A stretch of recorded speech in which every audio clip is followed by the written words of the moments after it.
네, 3부 시작하겠습니다. 이효석 업라이즈 매니지스트님 나와주셨습니다. 안녕하세요. 네, 안녕하세요. 안녕하세요. 네. 네, 지금 뭐 연준이 적이 돼도 미국이 안전한 선택이다. 이게 연준이 적이 돼도 미국이 안전한 선택이다. 오늘 무슨 얘기를 해주실지. 그 적이가 아니고 에너미 얘기하는 거죠. 그쵸, 그러니까 이제 적. 연준이 이제는 우리 편 아니다. 네. 요거는 좀 확실히 하고 넘어가야 될 것 같고. 근데 그래도 미국이 차라리 낫다. 한국이나 아니면 뭐 다른 신흥국보다는 그 얘기를 좀 오늘 좀 드려보려고 하는데요. 네. 글쎄 뭐 앞에서도 좋은 얘기가 아니었던 것 같고 이제 국내 네. 투자하시는 분들 입장에서는 뭐 별로 좋은 얘기가 없을 수도 있는데 그래도 이제 우리가 연준이 적이 되더라도 우리가 어쨌든 투자는 해야 되잖아요. 그러니까 어떤 내가 가진 돈을 배분을 하긴 해야 되잖아요. 어떤 고민을 해야 되나 이런 생각들을 좀 오늘 이야기를 해보면 어떨까 라는 연준이 생각인데 적이 되는 거는 이제 확실한 거예요? 적이 됐죠. 예, 이제, 이미 네. 적이죠. 계속 어. 이 스탠스로 가는 건가요? 당분간 그렇게 네. 되지 않을까요? 이제 아마 이제 우리가 연준 풋 이렇게 하면은 주가가 빠지면 이렇게 받쳐주는 걸 말했는데 연준 이제는 주가 오르면 누르는 뭐 이런 역할로 좀 바뀌었다 네. 이런 얘기들이 나오잖아요. 근데 이제 그러다가 이제 연준이 바뀔 때가 오겠죠. 그때는 이제 진짜로 미국이 우리가 지금 걱정하고 있는 리세션에 빠졌다. 아니면 리세션에 빠질 가능성이 매우 높아졌다. 이러면 이제 좀 태도가 바뀌겠지만 그런 데까지 시간이 좀 걸릴 거라고 보잖아요. 대부분. 그러면 그때까지는 계속 연준은 이제 올라오면 팔게 만드는 혹은 뭐 그런 역할을 하지 않을까 그런 생각이 듭니다. 뭐 사실 보면 저도 이제 뭐 이효석 아카데미라는 채널을 하고 있고 경제 유튜브 하고 있는데 많은 분들이 최근 피드백을 들어보면 요즘에 좀 동접자가 안 나온다 뭐 이런 얘기 하잖아요. 맞아요. 네. 왜 그런가 생각해 보니까 제가 옛날에 한 6년 전인가 봤던 그 무한도전이 갑자기 생각나더라고요.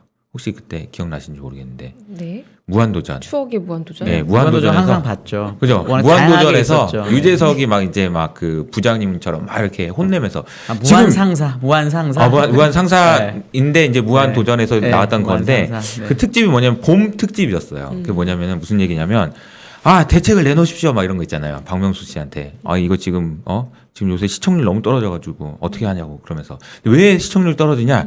그러니까 봄 벚꽃이 펴가지고 사람들이 놀러 갑니다.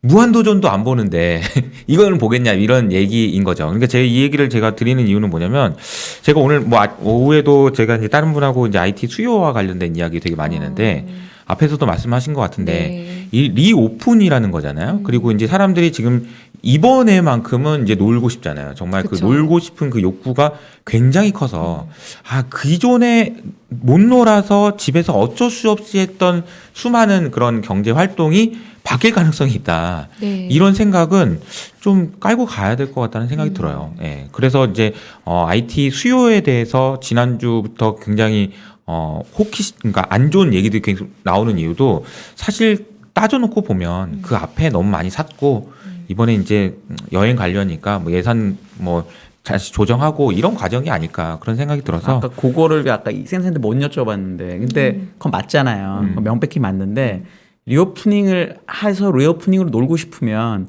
그 리오프닝 노는 서비스를 제공하는 회사들이 또 있잖아요. 근데 그렇죠. 그 회사들은 지난 몇 년 동안 캐펙스도 안 하고 아무것도 안 했는데 맞아요. 이제 해야 될 거 아니에요, 걔네들이. 맞아요. 그리고 그 캐펙스가 사람 뽑는 거일 수도 있지만 그렇죠. 컴퓨터도 사고 뭐 이렇게 돼야 되잖아요. 맞아요. 그럼 글로 넘어가서 수요가 생기는 것도 있을 수 있는데 네, 맞습니다. 왜 사람들이 그렇게 생각하나 하나고 두 번째는 여태까지 반도체 수요를 말할 때 제가 2년 동안 기억해 보면은 PC나 스마트폰 가지고 수요를 얘기했던 사람은 없고 맞아요. 주로 서버, 뭐 그렇죠. 하이퍼스케일러 투자 뭐 이런 거였거든요. 근데 지난주부터 갑자기 말이 바뀌었어요.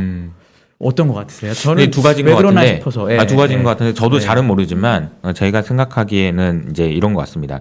말씀하신 대로 산업형 수요나 새로 뭔가를 투자를 해야 되기 때문에 생겨나는 그런 캐펙스 투자와 관련된 반도체는 여전히 좋은 걸로 알고 있어요. 그러니까 반도체의 수요가 여러 가지가 있잖아요. 네. PC 뭐 그리고 이제 스마트폰 그다음에 이제 서버 그리고 이제 이 기업들이 쓰는 이제 뭐 PC 바꾸는 뭐 등등도 있을 거고 그리고 나서 이제 뭐 자동차도 있을 거고 여러 가지가 있는데 수요단에 따라서 굉장히 좀 차이가 있는 것 같고 말씀하신 캐펙스 투자와 관련된 수요는 견고한 것 같아요. 두 번째 질문에서 PC와 모바일 얘기 한 번도 안 하다 왜 갑자기 이 얘기를 하냐라고 얘기했을 때 이 감소 폭이 생각보다 크던데요. 엄청 요새 크다. 숫자가. 네. 그러니까 PC에 대한 수요가 제가 최근에 들은 걸로는 뭐 20% YY 20% 감소할 거라는 전망조차 나올 정도니까 네. 이 폭이 생각보다 큰 것 같아요. 20%라는 네. 숫자 본 적이 없는 것 같아요. 그러니까 이제 그게 사실은 이제 뭐 작년이 과거에. 너무 좋았을 수도 있고 네. 여러 가지 이유가 있을 수 기저가 있지만 높아서. 네. 그런 추정을 하는 분들도 어디선가 뭔가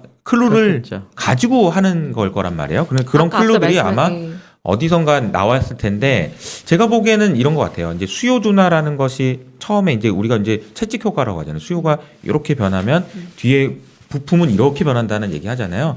여기가 변하는 게 또 나오고 여기가 지금 이제 확인되고 있는 상황이 아닌가 그런 생각이 좀 듭니다. 아까 네. 앞에서 이승우 센터장님께서 그 PC 재고, 이제 ODM 업체들 재고 이런 게 이제 좀 기간이 길어지고 있다 맞아요. 이런 네. 말씀하셨죠. 네. 근데 그게 여기서 더 길어지게 되면 근 코로나 이후에 못 봤던 숫자가 또 나올 수 있는 그런 네. 리스크가 좀 있다고 보는 것 같아요. 전반적으로 진짜 다 뭐 밸류체인 자체가 너무 망가지기도 하고 어려워가지고 진짜 어려움을 겪고 있는 것 같다는 생각이 좀 듭니다. 네. 제가 오늘 준비한 내용들 조금 말씀을 좀 드려보면요. 뭐 이건 너무 많이 이제 보셔가지고 이제 지겹다 이런 얘기 들으실 만한 장단기 금리 차가 이제 역전됐다. 근데 정말 놀라운 속도로 역전됐어요. 이게 저도 올해는 이거 좀 잘 봐야 됩니다라고 이제 연초부터 계속 얘기를 했지만 이렇게 빨리 될 줄은 몰랐어.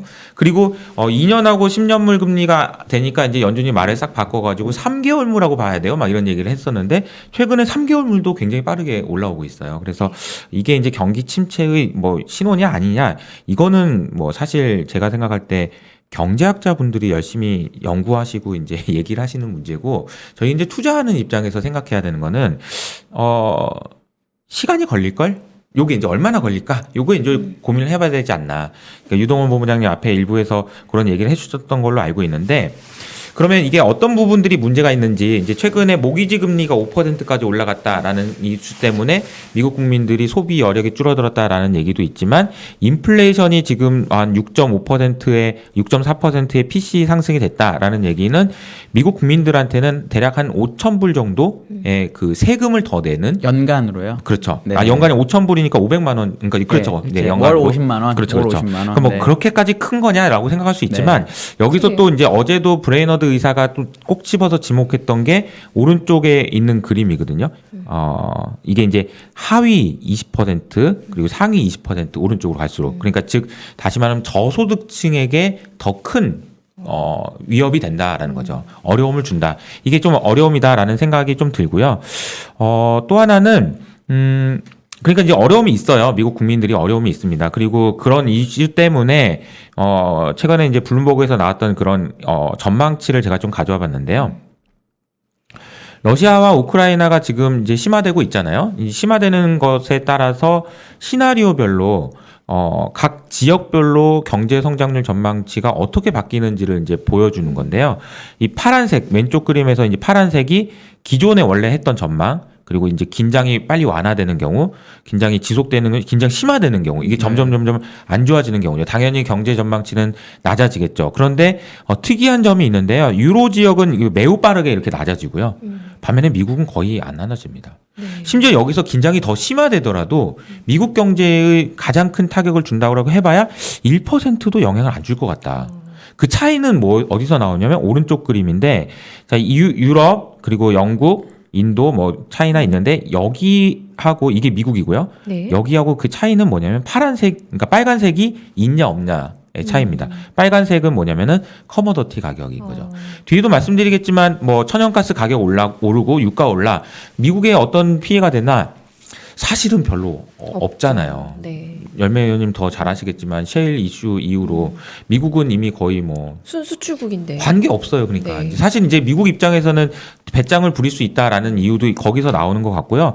제가 보기에는 이제 그 인플레이션의 요 부분 먼저 말씀드리면 지금 미국의 국민들이 점점 이렇게 가난해진다, 아니면 소비 여력이 없어진다라는 얘기도 많이 하고, 경제가 빠른 속도로 둔화될 것 같다 라는 의견하고, 아니야 괜찮아 라는 의견하고 팽팽하게 맞서잖아요. 네. 근데 괜찮아 라는 얘기를 할 때 제일 중요한 포인트는 저는 이 그림이라고 생각하는데, 그게 뭐냐면 미국 국민들이 너무 부자예요 지금.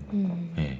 그게 되게 큰 것 같아요. 그러니까 우리도 보면은 되게 많은 질문을 하시는 분, 그러니까 많은 질문이, 금리가 이렇게 오르면 당연히 주가가 빠져야 되거든요. 근데 왜 안 빠지지? 그러면 적극적으로 파는 사람이 없다는 얘기인데, 그 이유가 뭔가를 생각을 해보면 많이 벌었어요. 네. 코로나 때. 그게 좀 큰 것 같아요. 그래서 지금 이 그림에 보시면 왼쪽에 있는 그림은 미국의 가계를 그린 그림인데요. 위로 올라가면 올라갈수록 부채가 많아지는 거예요. 네. 소득 대비해서. 근데 이게 지금 가장 낮은 수준이잖아요. 근데 왜 낮아졌냐라고 보면은 오른쪽에 있는 그림인데요. 중간에 여기 보이시는 파란색 선이 이게 팬데믹 스티뮬러스입니다. 예, 이게 뭔지 아시겠죠? 이게 미국에서 이게 돈을 보조금이죠, 보조금. 찔러줘가지고 네. 네. 주머니 사정이 넉넉해졌는데, 넉넉해진 정도가 얼마나 되냐라고 보니까 평소에 비해서 초과된 그런 그 저축의 규모가 무려 2.5조 달러나 된다. 아, 어마어마하네요. 2.5조 달러면 3,000조? 네, 네. 미국 GDP의 거의 10%가 10% 넘어요. 되죠. 예. 그러니까 그 돈이 평소보다 훨씬 더 많이 쌓아놨다는 거예요. 그러니까 우리가 어떻게 보면은 저축률이 낮아져서 이제 미국 사람들이 이제 소비 여력이 없는 것 같아요. 아니 근데 집에 쌓아놓은 돈이 많다니까요. 저축률은 유량이라서 사실은 그렇죠. 다른 개념이죠. 맞습니다. 이거랑. 네. 맞습니다. 그러니까 유량이랑 아까 방금 정확한 표현이신 게 유량, 그러니까 점점 이게 쌓이는 거 델타, 이것도 중요하지만 얼마나 저장되어 있느냐, 네. 이것도 굉장히 중요한 거라서 이런 부분들 보면은 당장 인플레이션 오기가 상당히 좀 어렵지 않다. 그러니까 리세션이 오기가 상당히 어렵지 않겠냐. 다시 말하면 점점 더 어려워지는 건 맞아요. 그러니까 저도 미국에 계시는 분들 얘기 들어보면 이게 점점 뭔가 공포심이 느껴져. 근데 내심 작년부터 해가지고 벌어놓은 돈도 있고 미국 정부에서 준 돈도 있어서 그렇게까지 걱정은 안 돼. 이런 상황이지 않나. 그래서 점점 이게 이제 치고 들어가면 아이고 안 되겠다 하는 상황이 올 거고, 그때가 이제 결국은 이제 아이고 리세션이 오네 어쩌네 그런 상황이겠지만, 뭐 또 역설적으로 우크라이나 상황이 저렇게 되더라도 미국은 안전하다고 하니, 그러면 미국이 망가지기 전에 훨씬 더 빠른 나라들이 더 망가지지 않겠냐. 그렇게 됐을 때 우리가 생각할 수 있는 시나리오는 또 미국으로 또 돈이 또 옮겨갈 가능성이 높고 달러를 사야 되고 뭐 이런 얘기들이 나오지 않을까. 저는 그런 측면에서 이제 미국이 낫다 차라리 그런 생각을 좀 가지고 있는 거죠. 그리고 이제 좀 아까 뭐 한 가지만 더 말씀드리면, 미국 셰일 기업들에 대한 이야기, 그리고 이제 미국에서 지금 아까 러시아와 우크라이나와 관련된 이야기를 했었잖아요. 네. 근데 그때 이후로 미국에서는 지금 원유 수입이나 에너지 수입이 없기 때문에 괜찮다라는 얘기를 하는데, 왼쪽에 있는 그림을 보시면은 미국 셰일 기업들은 증산을 안 하고 있단 말이에요. 네. 그러니까 증산을 안 하고 있다라는 그림이 왼쪽에 있는 그림처럼 유가가 하얀색이고요. 주황색이 시추, 그러니까 이제 셰일 기업들이 유가가 올라가면 구멍을 더 뚫어가지고 기름을 캔다. 근데 요즘엔 좀 안 뚫고 있는데 이런 네. 거죠. 그래서 차이가 나기 시작한 게 2020년부터였던 것 같고요. 오른쪽에 있는 그림을 보시면 2015년에서 20년까지는 유가 오르는 족족 다 팠는데 지금은 안 판다 이거예요. 그래서 많은 분들이 셰일 기업들이 이거 안 파나 이런 생각들을 하는데, 어제 제가 보니까 EA라고 이제 네. 미국, 그러니까 블룸버그의 이제 컨센서스, 그러니까 애널리스트 분들이 추정한 거 보니까요. 저도 이제 좀 놀라긴 했던 건데, 내년도에 2023년에 원유의 생산량이 지금보다 17% 늘어나가지고 1,300만 BD가 될 거다.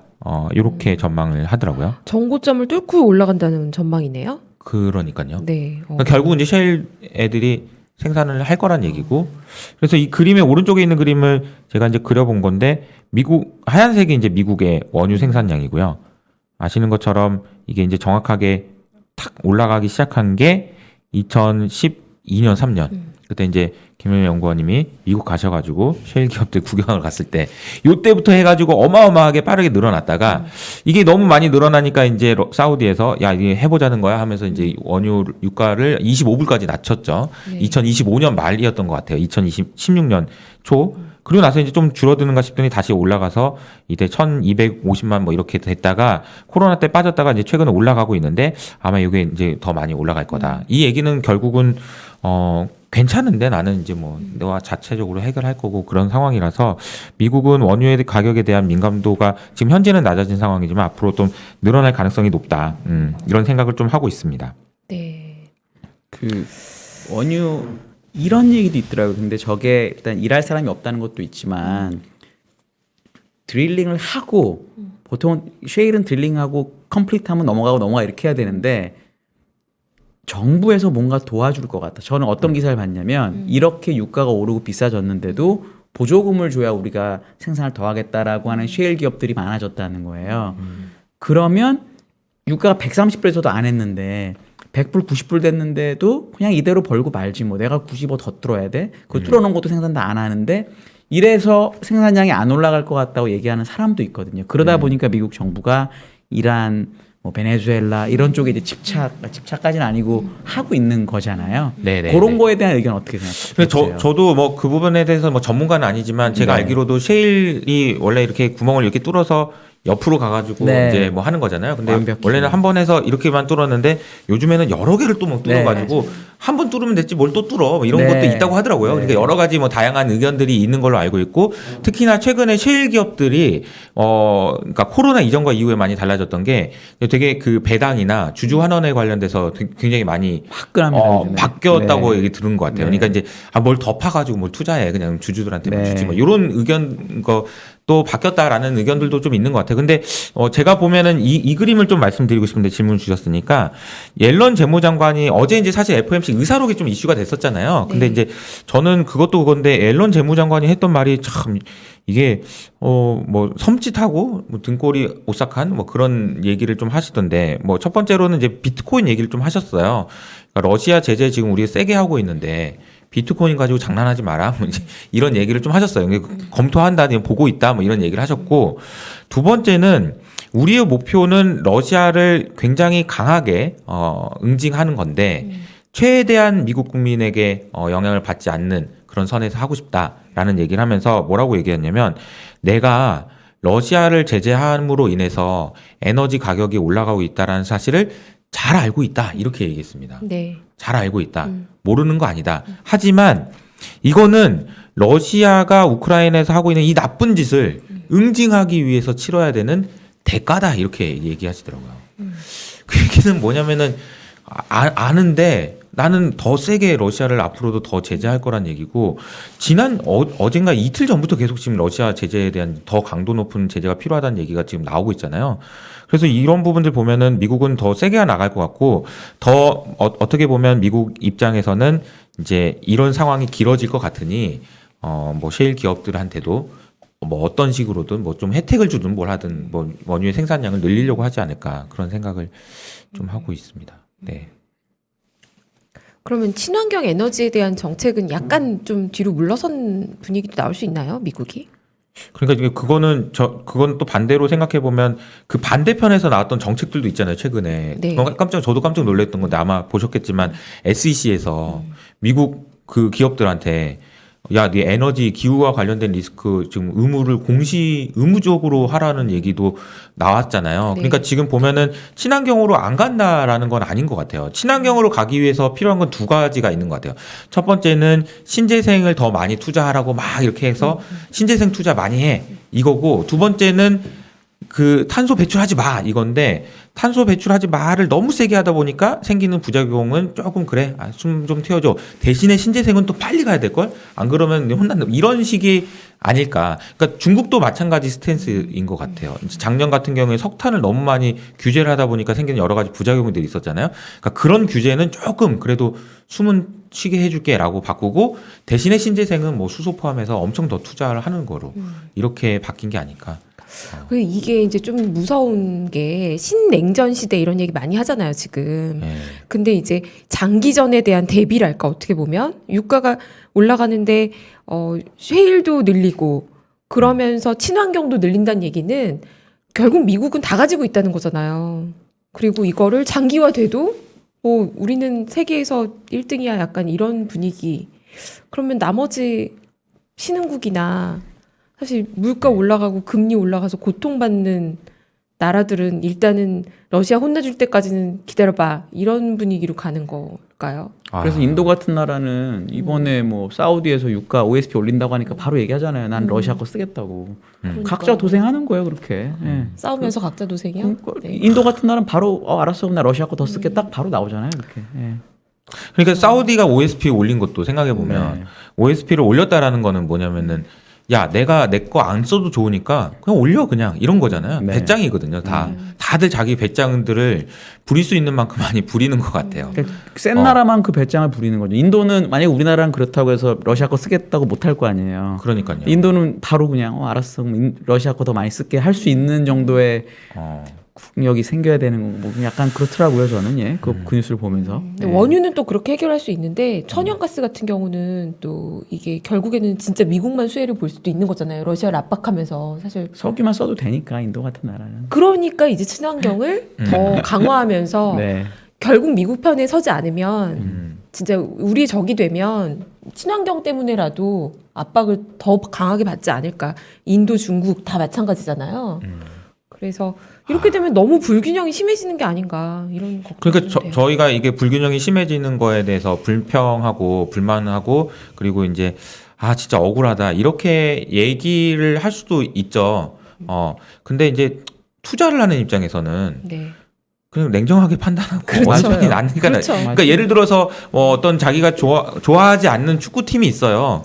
근데 맨날 쟤네들이 우승하는 거야. 그럼 너무 속상하죠. 하지만 그냥 쟤를 응원해 버리면 그때부터는 이제 좀 아니 근데 축구랑 세계 경제랑 투자를 다 엮여서 얘기하기는 지금 무게감이 지금 좀 다르긴 다르긴 하죠. 전쟁과 그게 이제 냉전 이렇게 하다 보면 사실 이제 이런 식으로 얘기하다 보면 야 이게 옳고 그름의 문제까지 또 이어지다 보니까 아니, 조금 거기까지는 가지 말고 애매한 것 같습니다. 네. 네. 그래서 과거에 이제 좀 보면은 제가 지난번에 질문도 주셨던 것도 있고 그래서 제가 좀 더 자세하게 좀 그림을 네. 그려봤거든요. 네. 볼커 시절에 주가가 어땠는지 한번 좀 그려봤어요. 그러니까 네. 지금 보면은 주황색 선이 기준금리입니다. 금리. 그리고 파란색 선이 S&P 500이에요.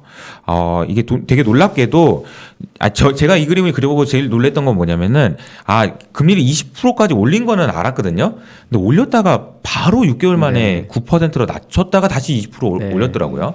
그러니까 이게 보면은 왜 그랬는지 그 볼커 자서전을 한번 열어보면은 되게 재밌는 표현들이 많이 나와요. 이게 볼커가 20%까지 올려가지고 되게 무서운 사람으로 인식되어 있는데 그때 당시 그 책을 보면은 20% 올렸을 때 무슨 그 트랙터나 막 이런 거 가지고 와가지고 사람들이 거기 눕고 막 데모하고 난리 났었대요. 지금 우리 다 죽게 생겼는데 금리 이렇게 올려도 되냐 뭐 이런 얘기도 많이 나오고 실제로 그러다 보니까 이 오른쪽 그림 먼저 보시면은 리세션이 왔죠 정말로. 예. 그리고 리세션 오니까 또 아이고 안 되겠다 싶어가지고 또 금리를 또 9%까지 낮췄죠. 그랬다 또 다시 올리고 이런 상황이었다. 제가 지난번에 비율을 드릴 때 이거를 금리를 이렇게 요 정도 선에서 움직일 때는 뭐 그래도 컨트롤러블. 근데 이렇게 됐다가 이렇게 되면 이렇게 갔다 이렇게 또 해야 되는 그런 상황도 올 수 있다. 그래서 속도라는 측면에서 보면 제가 이제 앞에도 말씀드렸던 것처럼 국민들이 아직 돈이 많아요. 그래서 그 돈 다 떨어질 때까지는 뭐 괜찮을 것 같아요. 라고 얘기를 하긴 했지만 속도라는 측면에서는 그는 예단하기는 좀 어려운 것 같아서 저는 이거를 좀 뭔가 뒤에 말씀드리겠지만 뭔가 하나를 기준을 잡고 이게 바뀌면은 좀 조심하자라는 기준이 몇 가지 있어야 될 것 같아서 뒤에 말씀을 드리겠고요. 좋네요. 왼쪽에 있는 그림을 한번 보시면 기준금리가 올라가는 동안에 이렇게 20%까지 올라가는 동안에 물론 부침은 있었지만 미국 주식은 계속 올랐습니다. 네.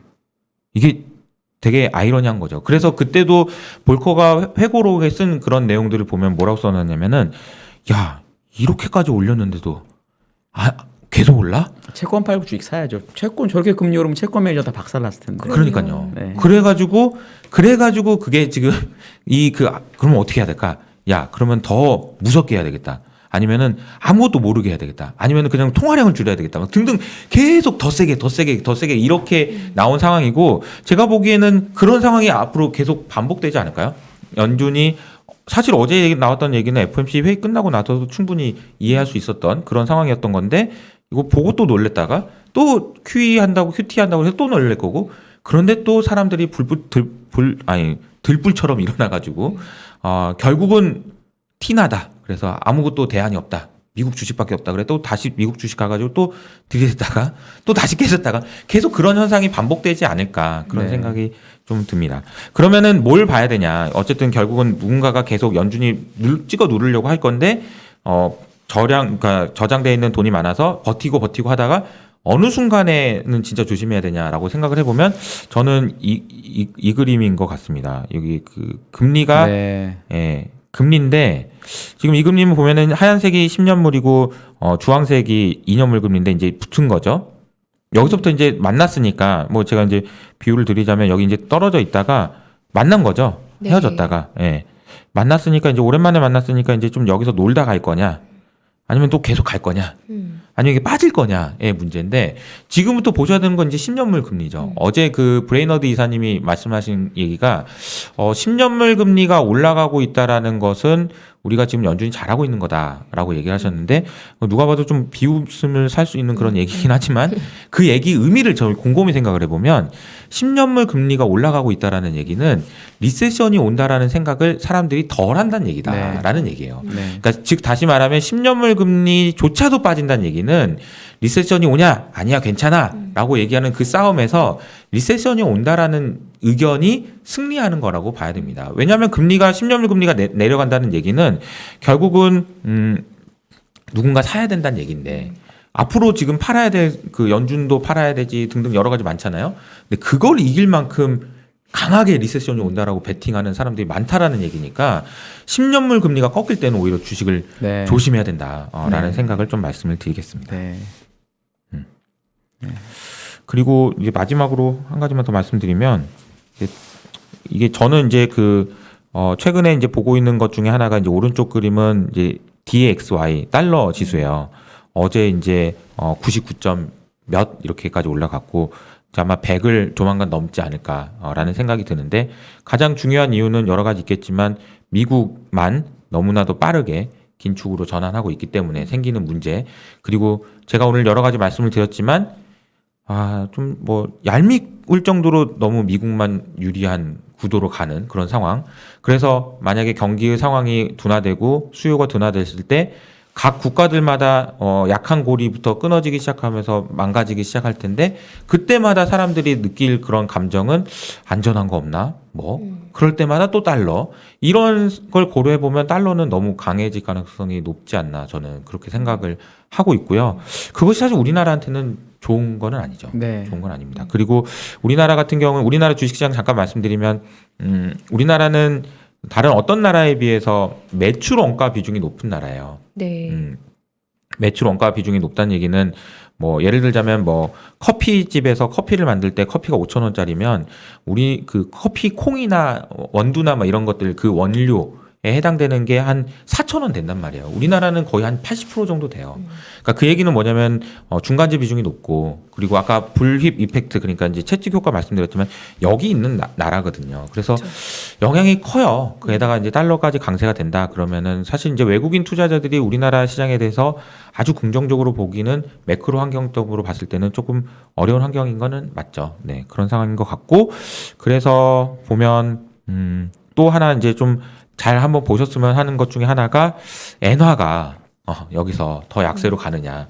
그러니까 달러가 강세가 여기서 더 안 되게 하기 위해서는 반대쪽 진영에 있는 엔화라든지 유로화가 좀 뭐라도 좀 버텨주는 모습을 보여줘야 되는데 과연 그렇게 되냐. 이것도 이제 봐야 되는 문제인데 엔화가 지금 3월 달부터 매우 빠른 속도로 약세가 됐잖아요. 네. 매우 빠른 속도로 약세가 됐고 3월 말에 좀 주춤했던 거는 아마 아시는 것처럼 일본 사람들은 해외에 투자해 놨던 거 배당금으로 받아가지고 좀 엔화 사는 수요들이 3월 말에 조금 있었던 것 같고요. 4월 들어서 또 다시 어제부터 이제 또 전고점 뚫으려고 지금 하고 있는데 엔화가 또 약세가 되면 어떠나 이런 것도 좀 고민해 보셔야 되지 않나 그런 생각이 좀 듭니다. 네. 신기하게 엔화가 그렇게 약세인데 일본 주식시장이 안 돼요. 원래 엔화 약세 일본 주식시장 돼야 되는데 그러게요. 희한하더라고요, 전 진짜로. 그러니까 이제 매크로 변수가 여러 가지 주는 영향들 중에서 제가 오늘 가져오진 않았는데 미국 10년물 금리하고 미국 은행주 섹터를 그려보면 거의 똑같이 움직이거든요. 그러니까 금리가 올라간다라는 얘기는 경기가 좋다는 얘기고 게다가 마진도 좋아지니까 은행주는 너무 좋네라는 거였는데 올해부터 이게 완전히 갈렸죠. 네. 예, 정말 다이버전스 극단적으로 나오고 있습니다. 그 이유는 아마 뭐 오늘 말씀드린 거 유추해 보면 아시겠지만 금리가 오르는 게 지금 경기가 좋아지면서 올라가는 게 아니라고 생각하는 거죠. 경기에 대한 방향성은 낮아지고 있는 상황이라는 거를 딱 보여주고 있는 것 같고 말씀하신 대로 엔화가 약세가 된다라는 게 이번에는 과거에는 엔화가 약세가 됐을 때 미국 일본 기업들이 수출 경쟁력이 네. 강화 그런 거를 생각을 못 하는 게 아닐까. 네. 거기서 연결고리가 끊어진 것 같아요. 네. 아, 과거에는 야 그래도 엔화 약세되면 야 도요타 잘 될 수 있지 이렇게 생각을 하던 게 끊어진 게 아닌가 그런 생각이 좀 듭니다. 네. 그럼 이제 연준이 지금 이렇게 세게 나오는 게 계속 가는 게 차라리 나은 건가요? 그러면 어떻게 보세요? 누구한테 나은 건가요? 증시예요. 증시예요. 네. 이렇게 해서 결과적으로 인플레이션을 잡으면 좀 안정이 될 수도 있지 않을까 그런 생각도 들긴 하는데 뭐 잘 모르겠습니다. 요 그림을 한번 보시면 네. 이 아까 러시아 우크라이나 사태를 가지고 인플레이션 전망을 한 지표예요. 그래서 이게 오른쪽을 보시면 되는데요. 이 보라색이 뭐냐면은 더 심화되는 경우입니다. 이게 인플레이션도 이렇게까지 올라가게 되면 8%까지 올라가는 경우인데 이 결과적으로 마이너스 간다는 얘기고 요건 이제 리세션을 의미하거든요. 그러니까 인플레이션을 잡을 때 하다가 이렇게 잡아버리면은 떨어지니까 그렇게 안 잡아야 되는데 참 제가 볼 때는 참 어렵지 않을까 그런 생각이 좀 듭니다. 그리고 연준에 대해서도 이제 많은 분들이 얘기를 하실 때 이제 이런 얘기 많이 하시잖아요. 연준 진짜 멍청하다. 어떻게 이렇게 모를 수 있냐, 무능할 수 있냐 이렇게 얘기하시지만 저는 그렇게 생각하는 거는 투자하는 데는 도움이 안 된다라고 생각해요. 왜냐하면 연준이 전 세계에서 제일 똑똑한 중앙은행이에요. 어쨌든 간에 아마 그 경제학 박사 받으신 분도 제일 많을걸요. 한 2,000명 정도 되는 걸로 알고 있는데 그렇죠. 거기도 못 푸는 어려운 문제라고 이해를 하시고 접근하는 게 맞지 연준이 멍청하다 무능하다 혹은 뭐 무슨 음모가 있다 이렇게 접근하면 되게 좀 애매할 수 있겠다라는 생각이 또 들고요. 그리고 이제 제가 하나 마지막으로 하나만 더 말씀드리면 또 이제 10년물 금리를 좀 보면 좋겠다라는 말씀드렸고 또 한 가지 지표가 구글 파이낸스에 들어가 보시면은 무브라고 치면은 이 지표가 나와요. 여기에 이제 파란색 선인데요. 이 무브가 뭐냐면은 채권 시장의 변동성입니다. 이것도 되게 좀 다이버전스 되게 재밌게 나오고 있는데 파란색 선은 채권 시장의 다이버전스 그러니까 변동성이고 노란색은 지금 주식 시장의 변동성이에요.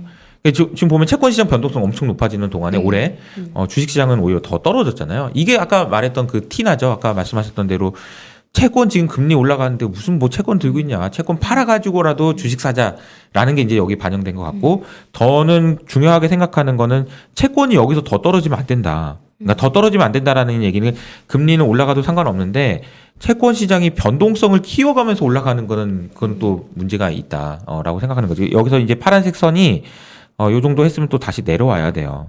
어제도 또 올라갔는데 계속 이게 내려오는 모습을 보여주는 게 차라리 이제 투자하시기엔 좋을 것 같다. 이게 만약 여기 뭐 올라가 버리면 그 올라간다는 얘기는 금리가 아마 올라간다는 얘기일 거고 금리가 올라가는 건 괜찮은데 올라가는 속도가 가파르다는 얘기니까 이건 또 문제가 될 수도 있겠다. 네.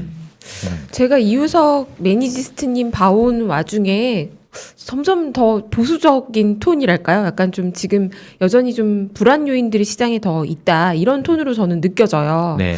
이럴 때 시장의 대응은 어떤 식으로 봐야 될까요? 좀 더 보수적으로 보는 게 맞다고 보시는 거죠? 네. 그래서 저는 개인적으로 이제 지난번에 한번 여기서 이 그림에서 이제 채권 변동성이 많이 낮아졌을 때 요 때는 이제 좀 주식 한번 좀 잠깐이라도 했으면 좋겠다라는 생각이 들었었는데 지금도 여전히 마찬가지예요. 그러니까 주가는 너무 많이 낮아져 있고 개별 주식단에서는 우리나라 증시 내에서도 주가는 지수는 안 됐지만 돈 버신 분들 좀 있을걸요? 그렇죠. 아마도 네.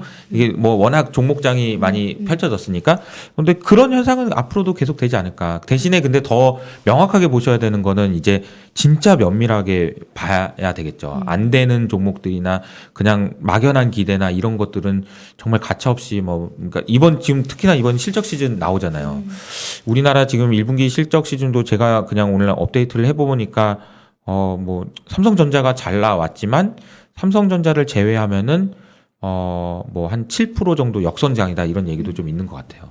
네. YY로. 물론 한전 때문이라서 그럼 한전도 빼면 삼성전자도 빼고 한전도 빼면 한 2, 3% 정도는 성장인데 또 그 와중에 또 그 성장의 대부분은 또 정유주 때문에 있는 거고 나머지는 또 똔똔이고 이러니까 사실 완전히 그냥 이게 뒤죽박죽이에요. 그러니까 너무 편차가 커요, 업종별로. 그래서 이번 실적 시즌에는 어느 때보다 사실 실적에 민감하게 좀 판단을 하셔야 되는 것 같고, 여러분들이 가지고 계신 종목이 잘 판단하셔야 될 것 같아요. 특히나 3월, 4월 달은 실적이 미치는 영향이 제일 큰 달이기도 하거든요. 네. 근데 뭐 여러 가지 이유가 있겠지만 1분기 실적은 되게 중요해요. 4분기 실적은 우리 안 중요하다고 얘기하잖아요. 막 다 떨어내니까.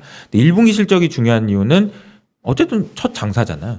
그래서 너무 이 중요한 시그널을 주는 거라서 1분기 실적을 잘 한번 보셨으면 좋겠다라는 말씀을 드리겠습니다. 네.